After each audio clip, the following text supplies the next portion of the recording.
I'm AdamHarry with JayArr. We're both from BoLS Souls, and today we're taking a quick guided tour by JayArr of the brand new Stormcast Eternal Order Battletome. Yeah, it's pretty exciting. I gotta say, the more of the new lore for Age of Sigmar I read, the more I just want to dive in and play. It's pretty exciting. Yeah, there's some big plot point changes and shifts that we're going to kind of talk about today. So yeah, we've got the new book here, and again, we're just going to be focusing on the lore in this video. Come back next time to check out all of the new unit stuff. So keep that. So spoiler alert: they channel magic and kill everyone. Everyone. All right. So yeah, let's go ahead and dive in. JayArr, where do you want to start? Let's go ahead and start with the big new sweeping changes to the lore. Stormcast Eternals in the previous Age of Sigmar were kind of harder to connect with, right? They were these big immortal, eternal, faceless warriors, right? When they first came out, you wondered, is there anything in the helmet? We actually did wonder if there were people in the armor, or were they just animated suits of armor? That was a real question we had. And we finally saw that, oh yeah, there are people in there. They had the one guy take his helmet off and actually had eyes instead of just black voids of or glowing electricity or whatever. Yeah. And they have they're all the heroes of humanity that have died, whether in the world that was or in current day, whatever. And they just get their souls get scooped up by Sigmar, which makes Nagash pretty angry. Yeah. We'll talk about that later. And they get turned into these golden boys or girls, but if they're that perfect, it's kind of hard to engage with them because they're just heroic, sure, but without any real road in. But that's all changed. Yeah. How so? So the big thing that's changed is looking at some of the cracks in the Stormcast Eternals. And in order to understand why those cracks are there, we got to go back to the end of Malign Portents. Okay. So the end of Malign Portents, when Nagash has done his big necromantic ritual and unleashed the necroquake across the realm. Yes. Sigmar, not wanting the whole realm to fall to undeath and chaos, opens up the Sacrosanct Chambers. Yeah. And these are a bunch of chambers which full of Stormcast mystics and mages and arcanists and stuff. So it's where all the wizards have been hiding out. It's kind of the engineer core of engineers, Sigmar style. And so most of the time they sit there at the anvils of apotheosis so that they can look over the soul reforging process, right? They're the ones that make sure that things go as smoothly as they can when they're reshaping someone's soul into a Stormcast Eternal, or when a Stormcast dies, they're making sure that them being brought back to life is done without any problems. Sure, yeah. However, when Nagash unleashes the plague of undeath and all the people that have died, kind of come back as these night haunt specters and stuff. Sigmar counters with his magic core, right? You've got fire wizards, lightning wizards. They're all heavily armored and capable melee combatants as well.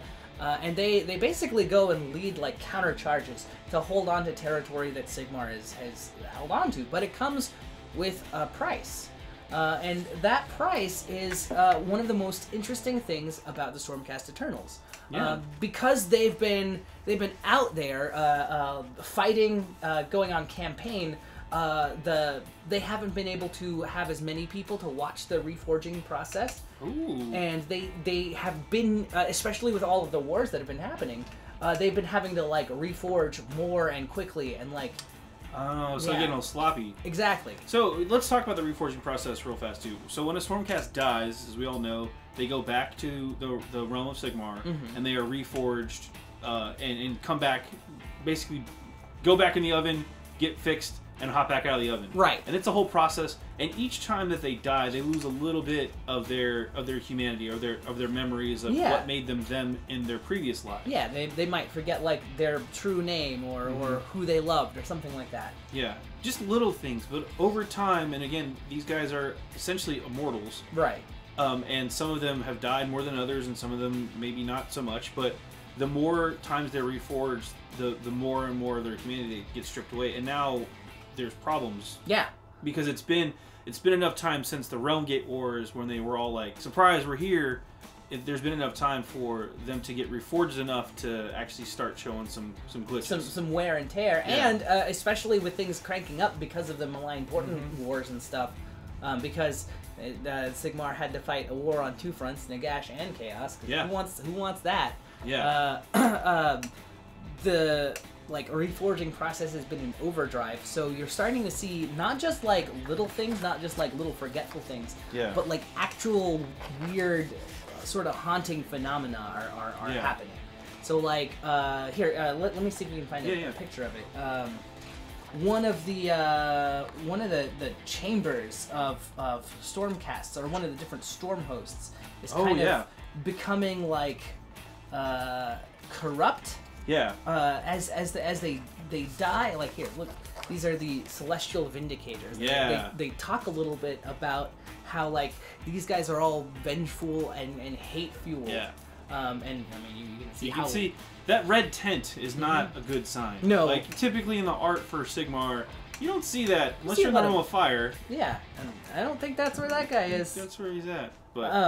But yeah, so they've been coming back with like single-minded ideas of revenge and stuff, and they talk about sometimes like some Stormcasts get like an obsession in their mind when they're reforged, and they're like, I need to avenge my fallen comrades, or I need to go find a specific thing, and they will pursue that without anything else, so except for Sigmar's blessing, apparently.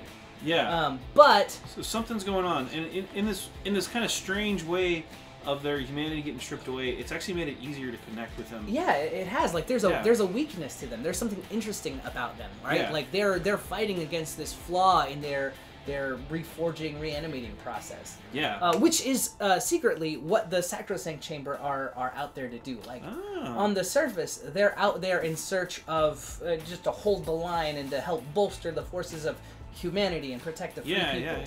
But really, they're looking for a cure for whatever flaw is going on in their immortality process. So I don't want to say this is like a secret Grail quest. Yeah, it's but totally a secret Grail quest. Yeah. Well, it's interesting that they're doing that.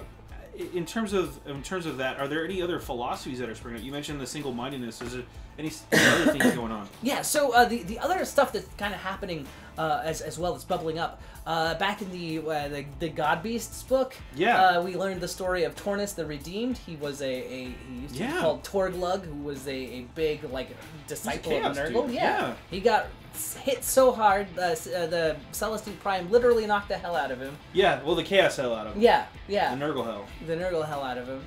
Okay, back up real fast, because Celestine Prime wields Galmaraz.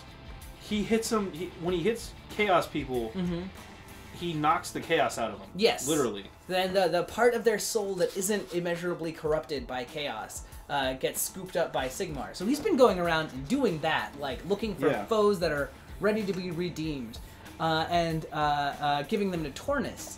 But a lot of people, a lot of factions in the Stormcasts think that this is bad. They're like they're gonna fall back to their old ways. They're gonna do all kinds of things, but they're one of the few that are going around like offering solace and safe havens to folks. So like they're taking all comers, but like you can read stories of because a couple of Vindicators got it in their head that people who are robbers and thieves are like, that's the first steps to chaos. They execute a whole bunch of people just in a town for summary judgment. Like that starts a riot, which leads a whole storm host of Stormcasts to like all but wipe out the town. Like 2/3 of the population is slain by the Stormcasts.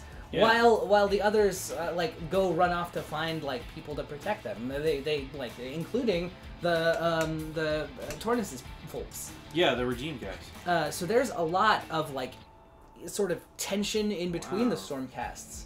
Yeah, because this is basically setting up like, I think, what could be like some kind of heretical event. Oh yeah. I don't know if they've ever thought of doing that before, but like some kind of like brother versus brother armed conflict thing in like the whole I don't know. It could, like, the galaxy could burn. Yeah, right?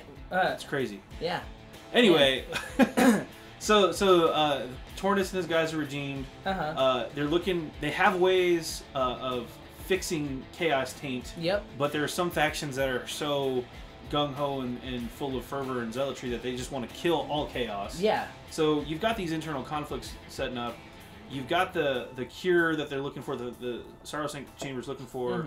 I mean, there's a lot of cool stuff going on. There's a lot of cool stuff, and that's like not even touching on the different storm hosts, which we're not gonna like get too into because that's like they've previewed that on Warhammer Community, and we'll probably talk about it when we go over the rules. But like, there's a lot going on here. Yeah, but and then just real fast in terms of timeline before you wrap up. Sure. So this book basically takes us from when to when? It takes us from the Age of Myth to the present day, to post-malign portents. So like after Nagash has unleashed the Plague of Undeath, to where like the beleaguered Stormcasts are trying to like fight to survive, fight to find their cure. All of that's like happening now. Wow. Yeah. So it's so if you want to get caught up on the Stormcast lore and you don't have all of the other books from first edition, you can pick up the new one and start reading from here, and it'll get you all caught up on all the strange happenings with the Stormcast Eternals. Cool. Yeah. Well, that's been a quick rundown on the lore in this book. There's a ton more. There's lots of art in here. Again, there's background for all the different chambers that are opened up now. There's a really cool picture, so I want to show off that real fast. Yeah, absolutely. There's so much stuff going on. I mean, was there any other major highlight that you wanted to talk about? There's the big there's the big like chamber page. Here's all the stuff. I guess the it's just interesting to see how like some of the Stormcasts are changing. So like some of them they say are like leave burning footprints wherever they walk after they've been reforged one too many times, or like some of the Helden Hammer guys become more corpse-like and take on an undeathly pallor. Those are the guys, by the way, that were actually dead from the old world, the world that was, and Sigmar went to the realm of the dead and actually stole them up, all their souls from Nagash and reforged them as the Anvils of Heldenhammer. They're actually one of my favorite Stormcast factions or sub-factions because they basically use the old formation tactics from old fantasy. From fantasy, yeah. Combined arms, like you charge me, but we shoot you, type thing. If you're familiar with old school Empire tactics, you know what I'm talking about. So, yeah. Anyway, they're also easy to paint because they're flat. Yeah. Anyway, just some washes and you're done. Yeah, but that's pretty much it for the lore in here. I mean, again, there's a ton more, lots of cool art. Definitely go pick this book up and check it out. Yep. Cool. I'm AdamHarry. I'm JayArr. We're both from Bell Lost Souls. Thanks for watching. Click to subscribe. Check out more videos. And thanks for watching.